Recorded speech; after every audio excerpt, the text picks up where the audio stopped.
Hey, everybody, welcome back to the Meet and Greet series here with the Keeping It Rural Network.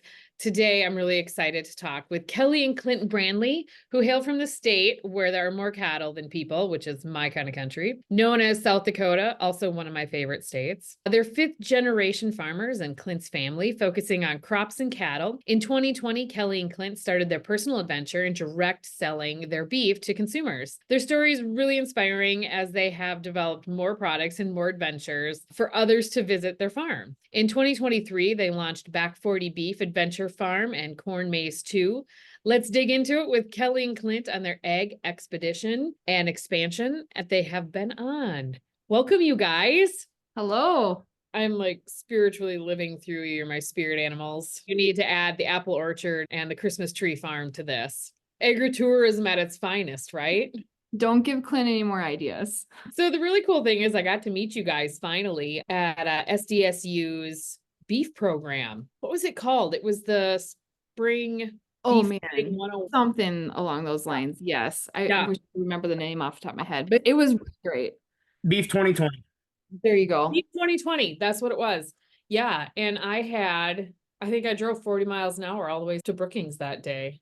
Okay, Clint, you're going to have to kick us off. We need to know family history. To be fifth generation is pretty amazing this day and age.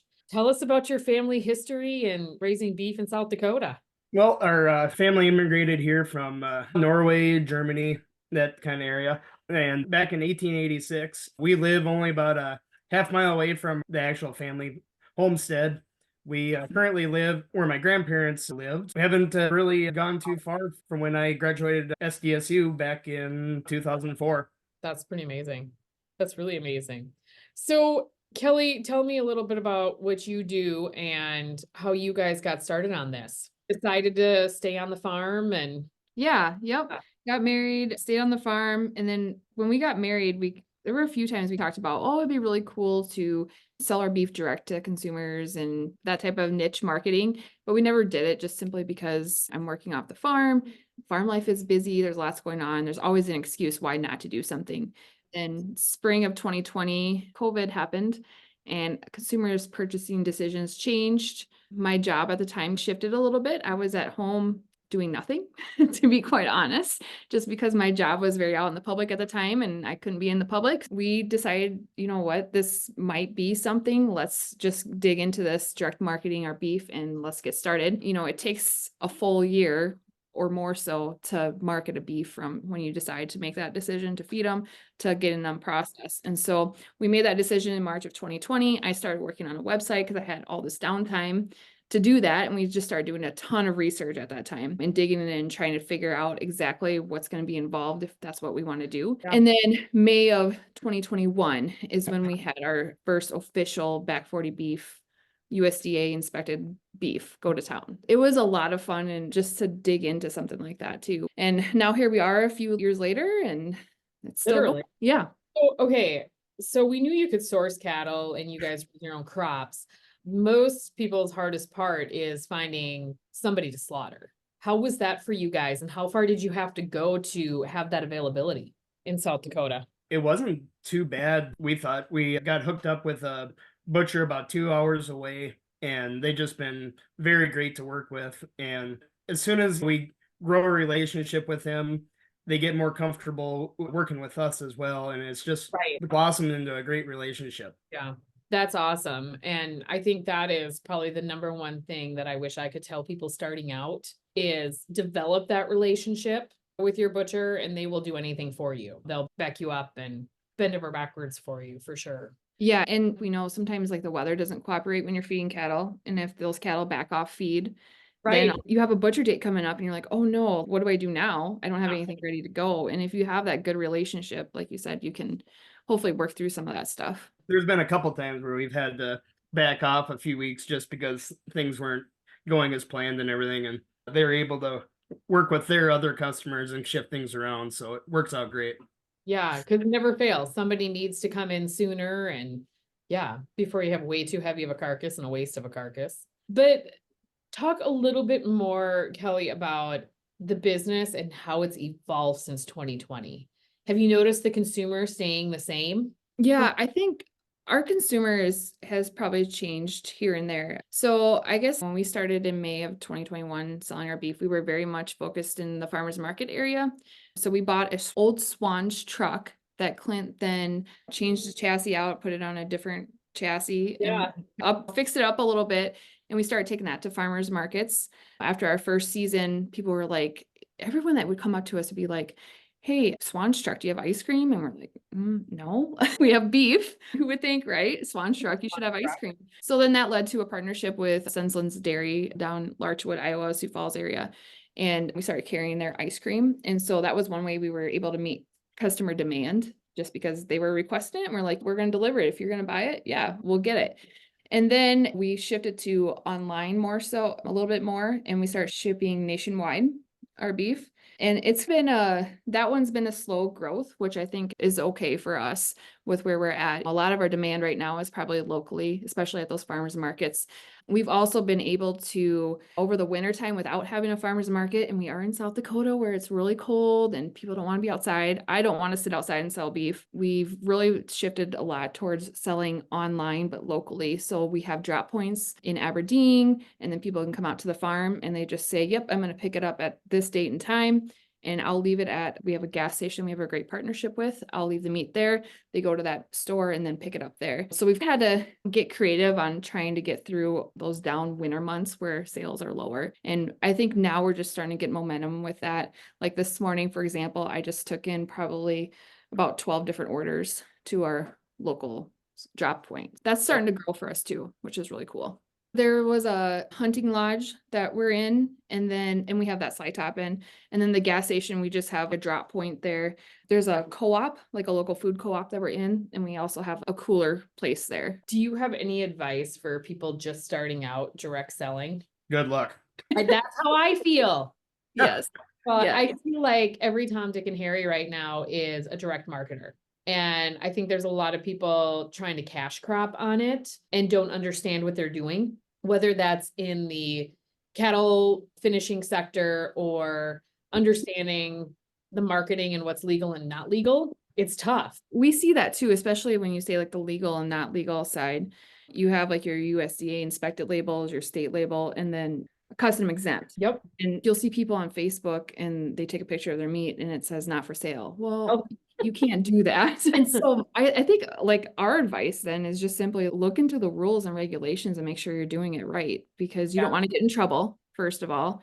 And those of us that are really digging in get frustrated when you see other people not doing it the right way. One of the biggest things I think I've noticed is you got to have a story.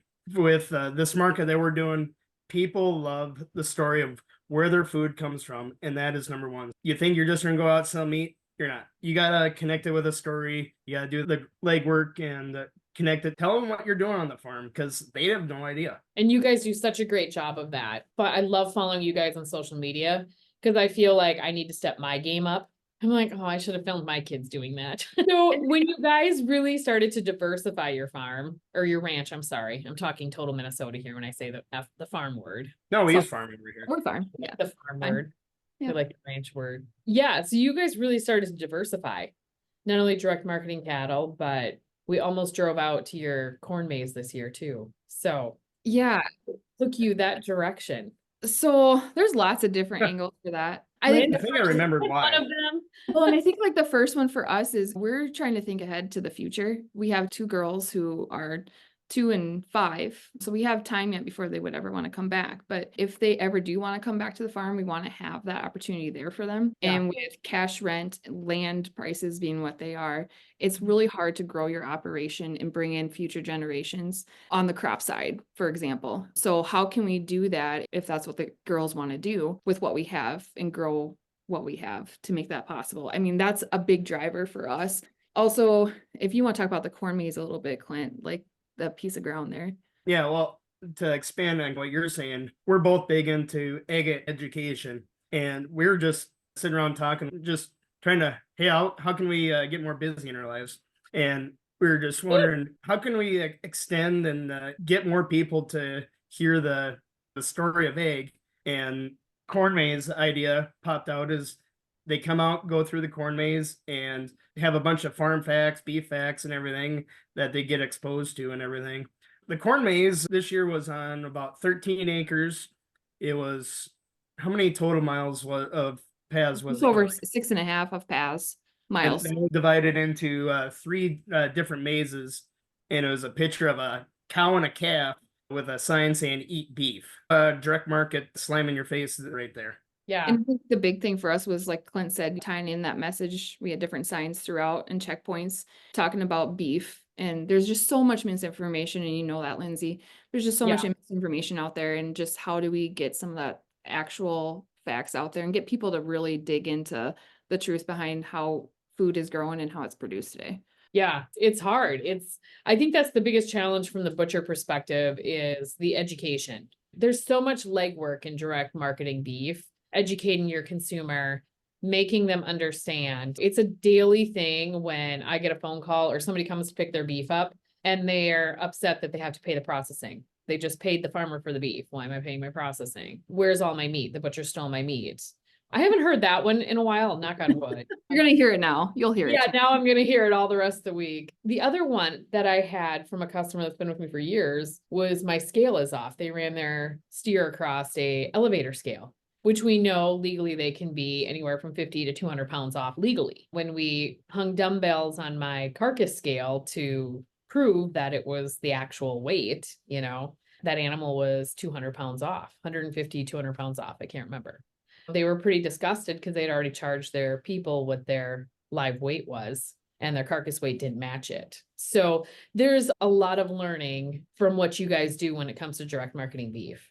A lot of educating. There is, and for the most part, people are pretty receptive. Once in a while, you'll have one or two people that maybe don't agree with your price. I don't think a lot of people sometimes understand, we have a lot of expenses into this, and they see, oh, you're getting, $1,000 for a quarter or whatever it is. That's a lot of money. And it's like, sounds like a lot, but when you break down the actual expenses that it took to grow that animal and then run your business, when you start figuring insurance, website maintenance, like all the things, packaging, like not a whole lot left. Can you imagine if you actually calculated your hours put into that animal prior to coming to the butcher? You'd be so far in the red, it wouldn't even be funny. Yeah, it would not be funny.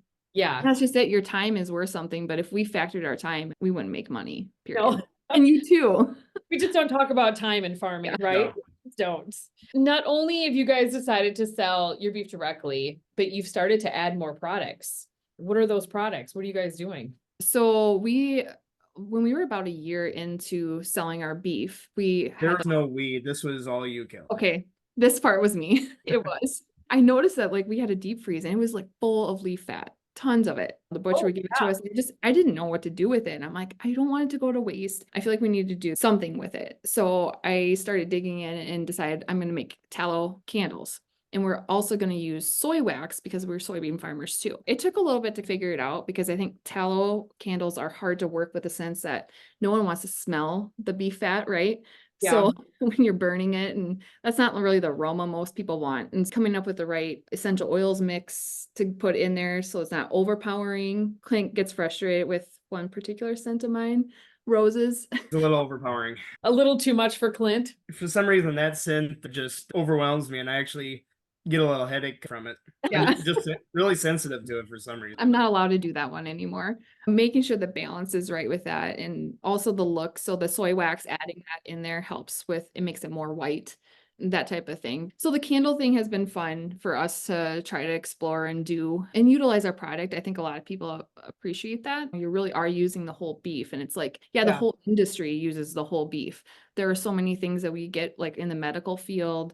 You think about dog food, you think about different cosmetics and things you use. And then we're gonna expand here this next year into more tallow lotions and skincare things as well. So yeah, just trying to figure out ways and also capture that value of that product too. And I love that. Have you done anything with dog bones yet, or bringing your smoked bone back? Probably the biggest thing we've looked into is liver, trying to do dog treats for that, but I don't know if you've looked into it, Lindsay, but that's more regulated than human food. It's just nuts that apparently they think your dog needs more food regulations than we do. So yeah, and even in Minnesota too, it really comes down to verbiage. Like, how does it go? I can do smoked pig's ears. Don't overly quote me. I can do them. I just can't label them as dog chew or anything like that. They just have to be labeled smoked ears or smoked bones. In some legalities, it's just verbiage that you play with, but I haven't dabbled in it. I haven't had the time, but I get asked a ton for dog bones, a ton. And I've been to other lockers that do them. I don't know. Same. We just haven't really Yeah. gotten into it like we probably could. Where we just render it down. Most of our byproduct goes to dog food. Sure. Sure. Tuffy's dog food at Fleet Farm, to be exact. That's the exact one. I like it. Tuffy's, go buy Tuffy's. You can buy my cow guts. Okay, so talking about the maze, how does one even get started in that? Is it a GPS unit that teaches you how to plant? Is this like a Jetsons theory chip and your tractor just drives it around and plants the seed? We came up with the idea, and there's several companies in the US that all they do is design corn mazes, and then they'll actually go around and plant them for different mazes, but they just sent us the prescription file, and I'm able to just put that into my planter monitor, and with GPS and everything, I just drive back and forth, and every row stops and starts where it's supposed to, and there's a few rows that you're going 3 mile an hour. It's supposed to shut off for a 2 foot area. Sometimes it just doesn't work, but I'd say 99% of the time it did what it's supposed to, and corn came up, and thank God it looked like the design that we had in the computer. We were nervous. Very nervous. I would have been too. I'd have been like, fence the darn deer off, keep them out of there. Oh my gosh. Oh my gosh. So how did your first year go? Did you leave it with the sense of, okay, we're gonna have to do this a few more years to get it going? Or was it enough the first year where you were like, we're on to something? It worked. I think a mix of both. We're definitely on to something. So we had 4 days of rainouts. I think it was more than that. Yeah, maybe it was 5. But I mean, we had 16 days total because we just did it on the weekends. That's a lot, cutting into the amount of people that can come. But we still, for our area, we're pretty rural. We had over 2,500 people. And I felt we were happy with that for our area, especially. And there's a lot going on, but there is not, like in our area in the northeast corner of the state, there is not really other things like this. There's one other one. So I think next year, as word of mouth gets out, it'll get better and better. We feel like we really noticed throughout the year that crowds just kept getting bigger and bigger as word of mouth spread. They heard more about us, and like tons of comments about how it was so nice because there's just nothing for whole families to go out and do on the weekends. Yeah, and I think that's a lot of places. I think like we added a couple of night options, which was really good for those people with kids about that 12 to 16-ish years old age, something for them to do, because it's either like really young kid things or older kids go on their own type things that are available for them. So something for those families with those kids ages to do, I think was really fun for them. Yeah, that's awesome. And did a lot of people actually go through the maze? Yeah, I think so. We had quite a few so we had different checkpoints sponsored by different businesses.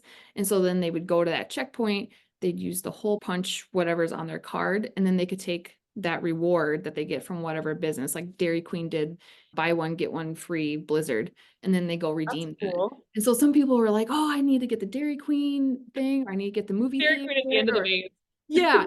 So that was fun to see. And then they could sign up at the end we did an eighth of beef giveaway as well. I think a lot of people did go through at least parts of it, maybe not the whole thing, but parts of it. And next year we're going to brainstorm some other ways to get people to make sure they get in there and see it all, and hopefully get other businesses involved as well. We don't want it to just be about us. We want to help support our local community and other local business owners. So any way that we can do that, we want to try to incorporate that as well.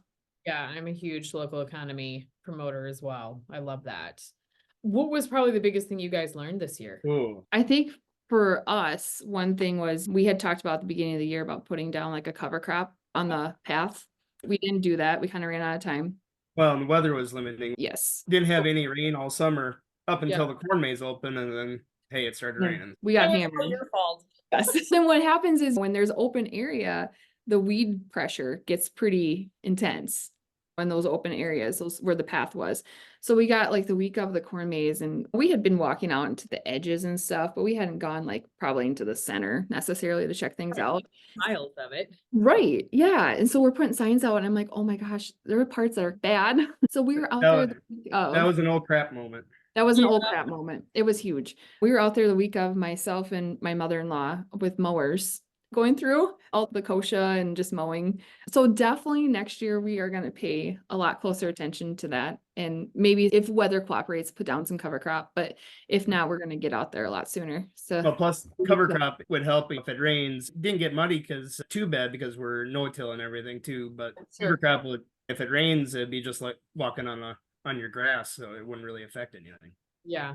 I yes, love that. That was definitely a learning one. I thought you were going to go a whole nother direction with that one. But I love those little things that you would never think of. And you're like, oh, and you would only get smart about until you experience it. Yeah. But that was one of those that week I was like, oh my gosh, why are we doing this? We both looked at each other. We're like, what are we doing? I have a lot of those. They're almost weekly. What was the most surprising thing that you found success in? How much kids love playing in corn. Yeah. There's some kids that they would leave kicking and screaming because they just wanted to play in the corn, because we had a little outside area with corn, and then we had corn in a green bin as well. Oh, the sensory of it, and it's not sandy, Yes. but yet it's soft and fun and silky. There was a lot of corn sent home with kids. You had roping dummies too, didn't you? Yep. We did. Yep. I watched your page like a hawk. Oh yeah, you did. Almost came. We almost You have to did. come next year now. I'm going to now because we're gonna have to do a video next year from there Yeah, live. that'd be awesome. We also had like duck games, and we had what else? 40-foot slide. Oh yeah, we had a 40-foot slide. We had farm animals. That's always a hit. Some different little bounce things and picture opportunities and things like that too. That's awesome. That's awesome. Totally up my alley. Okay.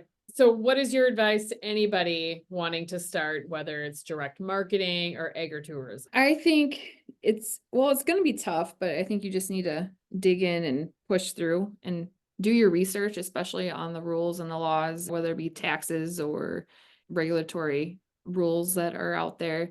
But yeah, just dig in and do it, because it's a lot of work, but there is a lot of self-satisfaction with it too when you accomplish something and hit some goals. Be ready for the time commitment. That's the biggest thing, is time commitment, and got to be dedicated to it. Yeah, I think that's great. I fell victim a lot to not starting till I feel like I'm absolutely ready. And it's probably the Achilles heel in anything I do, where I don't think you're ever really ready. You just got to start. And I think you're right. And I think having a good partner too, like Clint and I balance each other really well, because he's definitely the one that he's just going to jump in and do it. And I'm probably more of the, I don't know if we should do this. Let's stop and think. And so we kind of balance each other out pretty good, I think. I love it. I love it. You're the shallow ender and Clint's the deep ender. Yep. Yep. And he has the big ideas, and yeah. And she's always looking at me, shaking her head. What the hell are you thinking? Now, what are you doing? I know. I don't know what you're doing, but I guess I'm jumping in. Still rooting for Apple Tree Farm and Christmas Tree Farm. Yeah, it's been talked about. Okay. Well, you let me know if you need help planting. There we go. There we go. Okay, Clint and Kelly, you both definitely live the rural life, but what is your favorite part about keeping it rural? For me, I love the rural lifestyle and all it stands for. I love being able to raise our girls out in the country and in South Dakota. That's the best part for us, is raising our family where we feel like it's the best place to do it, in rural South Dakota. So You stole my answer. we have the same answer. That's great. What better place to live, to raise a family? And my day goes from one thing to the next. Whether I'm working inside or outside, just enjoying what our family has built throughout the years, and hope to carry it on for generations yet to come. Yeah. Well, you guys have an amazing story. I love the legacy of the farm and how you are diversifying for the economy in the world that we're in now, to make sure your girls can come back to the farm if they so choose so. But you're definitely advocates for not only direct marketing, but agritourism at its finest, which is something that's a need be right now for most farmers and ranchers in today's world. So thank you guys so much for coming on and doing this with me. Kelly, where can people find your beef, Facebook page, Instagram. Yeah, so we are at back40beef.com, our website, and then social media, we are at back40beef and Adventure Farms on Facebook, and then on Instagram, it's just back_40_beef. So we're, busy in all those spots, keeping everyone updated with what we have going on. The craziness in our lives. Yes. Yes, make sure to follow and check them out. We'll have to run a bus to Adventureland next year. That would be awesome. Yeah, that would be so much fun. All right, everybody, thanks so much for following along. Make sure to check out Back 40 Beef. This is Clinton Kelly. Thanks so much, you guys. Till next time. Thanks, guys.